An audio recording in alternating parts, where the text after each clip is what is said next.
నమస్కారం. Welcome to I dream. నేను మీ విజిత.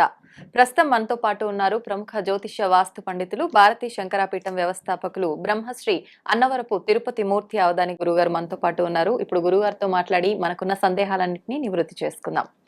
నమస్కారం గురుగారు. ఓం శ్రీ మహాగణాధిపతయే నమః. గురుగారు, నాగదోషం అంటుంటారు.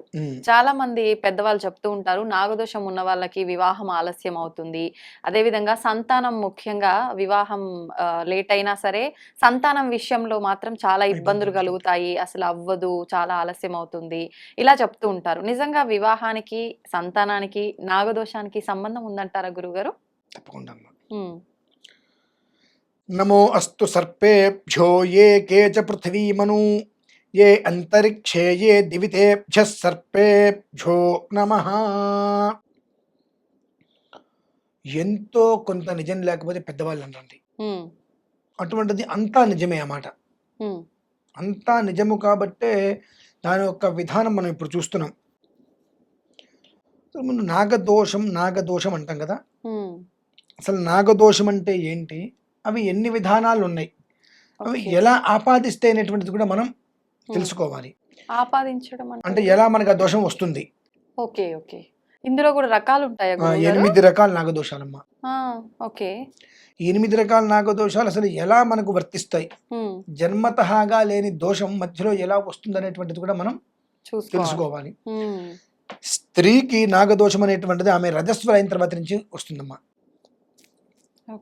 రజస్వల అయిన దగ్గర నుంచి కూడా కొన్ని నక్షత్రాలు ఉంటాయి. ఆ నక్షత్ర విధానాన్ని అనుసరించి తర్వాత వాళ్ళు చేసుకునే కొన్ని పనులు ఉంటాయి. వాటి దృష్ట్యా స్త్రీకి ఒక నాగదోషాన్ని ఆపాదిస్తూ ఉంటాయి.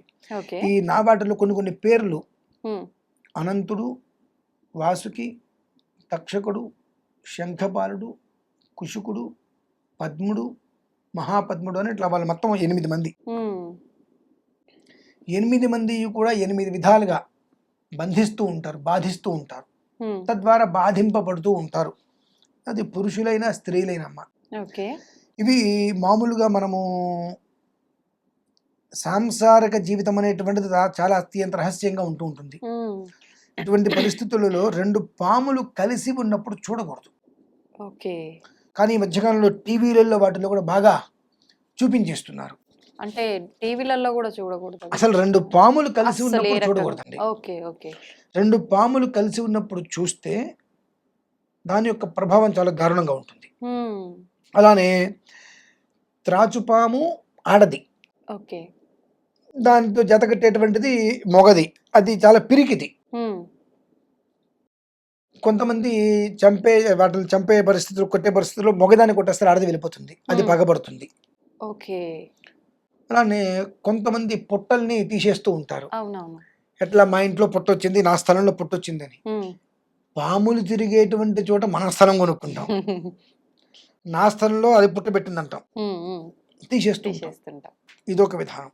మరి కొంతమంది యొక్క మనకు నాగులు చెబితే వస్తే పుట్టల్లో పాలు పోసేయటం, గుడ్లు వేసేయటం, అరటిపళ్ళు వేసేయటం చేస్తూ ఉంటారు. మన ఇంట్లో ఒక అరటిపండుని అలా ఒక వారం రోజులు పెడితే, 5 రోజులు చాలు పెడితే అది పండిపోయి ఒక రకమైన వాసన వస్తుంది. ఆ పండు తీసేసిన కొన్ని రోజుల పాటు ఆ వాసన మన ఇంట్లోంచి పోదు. అదే దరిద్రం మన కారులో పెడితే అది తట్టుకోలేం మనం 3వ రోజుకి. అటువంటిది మరి పాలు కూడా అంతే, విరిగిపోయిన పాలు 2 రోజులు 3వ రోజు మన ఇంట్లో అలానే కట్టి పెడితే ఒక రకమైన పురుగులు వచ్చి వాసన వచ్చేస్తుంటుంది. అటువంటిది ఆ పాము ఇంట్లో అది పుట్టలో పాలు పోసేసి, కోడిగుడ్లు వేసేసి, పళ్ళు వేసేసి, ఈ చలిమిళ్ళు అవన్నీ లోపల వేసేస్తే అది ఎక్కడ ఉండాలండి? బురదలో ఉండాల్సిందేగా. అది ఏం తినాలి, ఏం తగాలి, చచ్చిపోతాం మరి. అది దోషం కాదా? ఇంత మూకుడు పెట్టి అందులో కాసిన పాలు పోయి, ఒక చుక్క పాలు పోయి సరిపోతుంది. అన్నీ పాలు పోయటం వల్ల లోపల ఇట్లా గ్లాస్ ఎత్తి పోస్తూ ఉంటాం. ఆ పాలు పోయటం వల్ల పొట్ట కరుగుతుంది. పొట్ట కరగడం పక్కన లోపల ఉండేటువంటి పాము అదేదో 1-2 పదార్థాలు వేస్తే తింటుంది, తిని కదలలేదు. ఇవన్నీ వేయటం వల్ల ఏమవుతుంది, చనిపోతుంది. ఆ పాపం ఎవరికి వస్తుందండి? వేసిన వాళ్ళకే వస్తుంది. మరలా ఆడవాళ్ళు దూరంగా ఉన్నప్పుడు ఈ మధ్యన టీవీలో చూపిస్తారు, అన్ని రకాలుగా వాడి రోడ్డు మీద ఎక్కడ పడితే అక్కడ పడేస్తూ ఉంటారు. కాకులు అవి ఏం చేస్తాయి అంటే అదేదో తినే పదార్థంగా భావించుకొని తీసుకెళ్ళి వాటి పొట్ట మీదే పెట్టుకుంటాయి. అందులో ఉండేటువంటి వైబ్రేషన్కి ఆ గుడ్లు చిత్తిపోతాయి. అదే భ్రూణ హత్య అంటారు. ఓకే. భ్రూణ హత్య అంటే అది. అలానే అవి తీసుకెళ్తున్నప్పుడు ఆ పొట్ల మీద పడిపోతే దాని యొక్క వైబ్రేషన్‌కి, నెగెటివ్ వైబ్రేషన్‌కి లోపల ఉండేటువంటి పాము పిల్లలు కానీ అవన్నీ చనిపోతాయి. మరి ఇవన్నీ దోషాలే కదండీ! 8 రకాల దోషాలు, 8 రకాల నాగుల కంటే ఇలా వస్తాయి. అంటే అన్నీ తెలిసి చేయట్లేదు కదా గురువుగారు. అమ్మా! తెలిసి చేస్తే పాపం అంటారు కదా! నిన్న నేను తెలిసి పుష్కరాలకి చేయట్లేదు. వెళ్ళానమ్మా. హ్మ్. పుష్కరాలకి వెళ్ళినప్పుడు మరి వాళ్ళు కడుపుకు అన్నం తింటున్నారో, మరి గడ్డి తింటున్నారో నాకైతే తెలీదు. మరి ఇప్పుడు చెప్పండి, తెలిసి చేశారో, తెలియక చేశారో? హ్మ్. అందరూ స్నానాలు చేస్తున్నాం. ఆడవాళ్ళు బట్టలు మార్చుకోవడానికి ఒక చిన్న గది లాంటిది ఏదో కట్టారు రూమ్. హ్మ్. హ్మ్. ఒక డబ్బాలాగా. ఓకే. మరి మేమందరం ఉదయం పూట వెళ్తున్నాం, స్నానాలు చేసుకుంటాం, జపాలు చేసుకుంటాం, అనుష్ఠానం చేసుకుంటున్నాం. ఆ చుట్టూతా అన్ని కూడా వాళ్ళు వాడి పడేసినవే ఉన్నాయి మరి. ఆ! మరి తెలిసి చేస్తున్నారో, తెలియక చేస్తున్నారో? వాళ్ళొచ్చింది పుణ్యం సంపాదించుకోవడానికి వచ్చారా? పుణ్యనదికి వచ్చారా? పుణ్యక్షేత్రానికి వచ్చారా? ఎక్కడికొచ్చారండి? అలా ఎలా వస్తారసలు? మేము ఎంత అనుకున్నాము, వీళ్ళు ఎందుకు ఇటువంటి పనులు చేసుకుంటున్నారు? హ్మ్. వంశాల నాశనం కోసం చేసుకుంటున్నారు ఇవన్నీ అని చెప్పి ఏం బాధ. అంతే. మరి ఇప్పుడు తెలిసి చేస్తున్నారా? తెలియక చేస్తున్నారా? అంటే అది తెలిసి చేసినట్టే అవుతుంది గదా ఆ! గురువుగారు. హ్మ్. ఇప్పుడు ఏదైనా ఒక వస్తువుని డస్ట్‌బిన్‌లో పడేయటం వేరు. అవునవును. మనం అట్లా పడేస్తే పక్కన. కావాలని. 2 పూర్వం నుంచి ఏం చేసేవారంటే, పూర్వకాలంలో దూరంగా ఉన్నప్పుడు వస్త్రాలు ఏదైనా వాడితే వాటిల్ని జాడిచ్చి ఆరేసి తగలబెట్టేసేవారు. ఆ! వాటిల్ని అంత పెట్రోల్ పోసి తగలబెట్టొచ్చు కదా! హ్మ్. అలా వదిలేయటం వలన ఎన్ని రకాల దోషాలు ఆపాదిస్తున్నాయి. ఇంతకుముందు 100లో మహా అయితే ఒక 8 మందికి సంతానం ఉండేది కాదేమో. హ్మ్. ఇప్పుడు హ్మ్. 100లో 96 మందికి సంతానం దొరకట్లేదుగా. అవును. మరి కుటుంబాలు ప్రశాంతంగా ఉండట్లేదుగా. హ్మ్. ఇవాళ పెళ్లి చేసుకుంటే 2 సంవత్సరాలు సవ్యంగా ఎవరు ఉండట్లేదుగా. మనస్పర్ధలొస్తున్నాయిగా. అవును. వీటన్నిట్లికి కారణాలేంటి? నాగదోషాలు, నాగశాపం. హ్మ్. నాగ శాపం. శాపం. ఈ యొక్క నాగశాప ప్రభావం అనేటువంటిది అత్యంత దారుణాతి దారుణంగా ఉంటుందండి. హ్మ్. ఎంత దారుణమునంటే అకారణంగా కుటుంబాలు నాశనం అయిపోతాయి. హ్మ్. వంశోద్ధరణ ఉండదు. ఓకే. చాలా ఇబ్బందులు. మరి ఇవి చాలామంది చాలా వరకు తెలిసే చేస్తున్నారు. మన ఇంటి నిండా నీళ్ళు పోస్తే మనం ఉంటామా? పోతామా? పోతాం. అటువంటిది ఉండడానికి మరి కుప్ప వీలవ్వదు. నిండా పో పో నీ పాలు పోసేస్తే ఉంటాయా? పోతాయా? పోతాం. కొంచెం విచక్షణ ఉండాలి కదండీ! చేసేటువంటి దానికి ఒక విధానం ఉండాలి. హ్మ్. ఆ విధానాన్ని అనుసరించి చేయాలి. పుట్ట నిండా తీసుకెళ్ళి అగరబత్తులు గుచ్చేస్తారు. అవునవును. ఆ పాము అటు ఇటు తిరుగుతున్నప్పుడు అగరబత్తులు దానికి గుచ్చుకోవా? హ్మ్. మరి ఇవన్నీ పాపాలు కదండీ! మన ఇంట్లో మనం గుచ్చుకుంటాం. అగరబత్తి గోడకి పెడితే అగరబత్తి అయిపోయిన తర్వాత చూరు పొగ తగులుతుందని చెప్పి జాగ్రత్తగా పెట్టుకుంటాం. అంటే అవును. మన ఇల్లంటే మనకి అంత గొప్పది. మరి జీవులివి కదా! మూగజీవాలు కదా పాపం. అవేం మాట్లాడలేవు కదా! అవి హ్మ్. శపిస్తాయి, మాట్లాడవు. దాని శాపమే వంశమూలమండి. హ్మ్. వంశం నిర్వీర్యమైపోతుంది దాని శాపం. మరి వీటిలికి ఎంతోమంది ఎన్నో రకాలుగా పూజలు, పునస్కారాలు చేస్తూ ఉంటారు. హ్మ్. ఇందులో ఇంకొక దోషం మళ్ళీ నాగప్రతిష్ఠలు. హ్మ్. ఏంటి గురుగారు? నాగప్రతిష్ఠ చేస్తే సంతానం కలుగుతుంది గదండీ! ఆ! అంటారు. నాగప్రతిష్ఠ చేస్తున్నారు బానే ఉంది. 2 రోజులో, 3 రోజులు, 4 రోజులు వస్తున్నారు, చేస్తున్నారు బానే ఉంది. అనంతరం హ్మ్. దాని మొహాన పూలు ఏం పెట్టట్లేదు గదా! ఆ! ఇవాళ ఒక గుళ్ళో పెడుతున్నారు, వెళ్ళిపోతున్నారు. ఎక్కడో ఒక చోట పెడుతున్నారు, వెళ్ళిపోతున్నారు. తర్వాత దానికి నెత్తికి ధూపదీప నైవేద్యాలు చేస్తున్నారా? చెయ్యట్లా. హ్మ్. చేయనప్పుడు అదొక దోషమే గదా మళ్ళీ. ఓకే.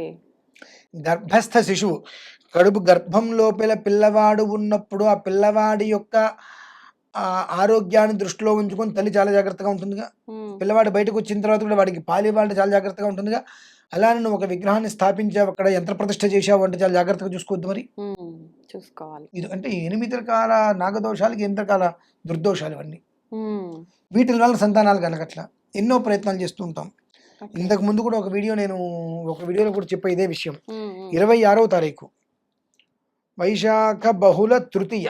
అంటే ఓకే. 26వ తారీఖు ఆదివారం. హ్మ్. ఆదివారం రోజు నాడు ఈ సంతానం అనేటువంటిది ఎవరికైతే అందక గర్భస్రావాలవుతూ హాస్పిటల్‌కి వెళ్తూ ఇంజెక్షన్ చేయించుకుంటూ మందులు వాడుతూ ఇబ్బందులు పడుతున్నారో వారందరూ కూడా 40-120 రోజుల్లో గర్భం ధరించాలన్న ఒక ఉద్దేశ్యంతో పుత్రకామేష్ఠి పూర్వకంగా స్కందహోమం చేస్తున్నారమ్మ. ఓకే. ఈ యొక్క ఇబ్బందులతోటి 8 రకాల నాగదోషాలు, ఈ యొక్క సర్ప శాపాలతోటి ఎవరికైతే సంతానము లేక ఇబ్బంది పడుతున్నారో వారందరూ కూడా తప్పకుండా అందులో గనక పాల్గొనగలిగినట్లయితే హ్మ్. 40-120 రోజులు ఖచ్చితంగా సంతానం అందుతుందమ్మా. హ్మ్. ఒక 6 సంవత్సరాల క్రితం ఈ విధానాన్ని నేను ఆచరించాను. ఆచరించారు. ఓకే. ఆచరించినప్పుడు ఒక 300 మంది వరకు హ్మ్. వచ్చారు. ఓకే. 270 మందికి సంతానం కలిగింది సంతానం. కలిగిందా? ఓకే. ఓకే. ఖచ్చితంగా అదే రోజుకి 6 సంవత్సరాలు పూర్తవుతుందమ్మా. ఇంకా ఈ మధ్యకాలంలో మనకు వచ్చే దాదాపు ఫోన్లు ఎక్కువ కూడా సంతానం కోసమే వస్తుంటే కష్టం అనిపించింది. మరొక్కసారి అదే విధానాన్ని ఆచరిస్తే మళ్ళీ అంతమందికి సంతాన ప్రాప్తి కలుగుతుంది, సుఖంగా ఉంటారు కదా అని ఆలోచన చేస్తే అది లెక్క వేసుకుంటూ వస్తే 26వ తారీఖు ఖచ్చితంగా 6 సంవత్సరాలు పూర్తవుతుంది. కాబట్టి మళ్ళీ అదే రోజు నాడు ఆదివారం అయింది. ఖచ్చితంగా ఈ యొక్క పుత్రకామేష్ఠి స్కందహోమం అనేటువంటిది చేద్దాం. తద్వారా అందరూ కూడా మళ్ళీ ఆ వంశవృద్ధులు సుఖంగా ఉంటారు అని. దానికి విశేషంగా కావాల్సింది కూడా ఏమక్కర్లేదండి. నల్ల నువ్వులు, తెల్ల నువ్వులు, బెల్లము కలిపిన చిమిరి. మనకు అవి ఉండలు చేస్తే ఒక 60 ఉండలు రావాలి. అర కిలోనా కిలోనా దాన్ని చేసుకొని ఉండలు చేస్తే 60 ఉండలు వచ్చేటట్టుగా. 2 తమలపాకులు, 100 గ్రాముల బియ్యం, ఒక అర కిలో బెల్లం, ఒక పావు కిలో నెయ్యి, 2 అరటిపళ్ళు, 6 వస్తువులమ్మా. 2 తమలపాకులు అంతే, 6 వస్తువులు. ఈ 6 వస్తువులు ఉంటే చాలమ్మా. 6 వస్తువులు తీసుకుని ఆలయానికి వస్తే ఆ రోజు అక్కడ సంపాతాద్యంతో చేసేటువంటి యజ్ఞ ప్రసాదాన్ని వాళ్ళకి ఇవ్వడం జరుగుతుంది. దాంతో పాటుగా వారందరికీ కూడా ఒక నాగేంద్ర స్వామి వారు ఒక ప్రతిమ ఇవ్వడం జరుగుతుంది. 7 మంగళవారాలు, 7 ఆదివారాలు. దానికి ఒక మంత్ర విధానం చెప్తాను. అర్చన చేసుకొని ఆరాధన చేసుకొని మంగళవారము, ఆదివారం వాళ్ళ ఇంటి దగ్గర ఉండే పుట్టలు ఏవైతే ఉంటాయో ఆ పుట్టల చుట్టూ బియ్య పిండి, పంచదార కలిపి చల్లేసేస్తే 6 మంగళవారాలు, 7 మంగళవారాలు, 7 ఆదివారాలు పూర్తయ్యేటప్పటికి దాదాపుగా వాళ్ళందరూ కూడా కలిసిపోతారమ్మా. ఆ ప్రసాదం తీసుకున్న వారు ఎవరెవరైతే ఉంటారో ప్రసాదం తీసుకున్న దగ్గర నుంచి, ప్రసాదం ఆదివారం తీసుకుంటాం, మంగళవారం నుంచి ప్రారంభం చేసుకుంటే 7 మంగళవారాలు, 7 ఆదివారాలు పూర్తయ్యేటప్పటికి ఖచ్చితంగా అందులో వాళ్ళు మొదటి మెట్టు ఎక్కుతారు ఖచ్చితంగా. అది కూడా 2-3 విధానంలో 40 లేక 120 రోజుల్లో సుమారుగా అందరూ కూడా ఆ ఒక ప్రసన్నత ప్రాప్తం చెందగలరమ్మా. అది దృష్టిలో ఉంచుకొని ఎన్ని విధానాలు దోషాలు ఉన్నాయి. దీని నుంచి ప్రతి స్త్రీ మాతృమూర్తి ఏం కోరుకుంటుంది? సంతానం కావాలని కోరుకుంటారు. అవును గురుగారు. కొంతమంది ఇప్పుడే ఎందుకులే అని చెప్పి కొంతమంది లేట్ చేస్తూ ఉంటారు. ఆ లేటు చేయటం ద్వారా ఇంకా లేట్ అయిపోతూ ఉంటుంది తర్వాత. ఇక సూటిపోటి మాటలు ఇవన్నీ వస్తూ ఉంటాయి. అవన్నీ దృష్టిలో ఉంచుకొని ఆ భగవంతుడు ఇచ్చిన అవకాశం ఉంది కదా అని చెప్పి అది సంకల్పం చేయడం. నిన్న కూడా ఆ సంకల్పంలోనే ఒక భాగంగా వెళ్ళొస్తుంటే ఆ అద్భుతం జరగడం కూడా జరిగిందనమాట. అది పరిస్థితి. ఇప్పుడు ఆ ప్రతిమ అన్నారు కదా గురుగారు, అదేం చేసుకోవాలి? ఇంట్లో పెట్టాలా? 7 వారాలు ముందు చేయమనండి. వాళ్ళకి సంతానంగా వాళ్ళకి గర్భం ధారించిన తర్వాత నేను చెప్తాను నేను చేయాలి. ఓకే. థ్యాంక్ యూ గురుగారు. Thank you very much.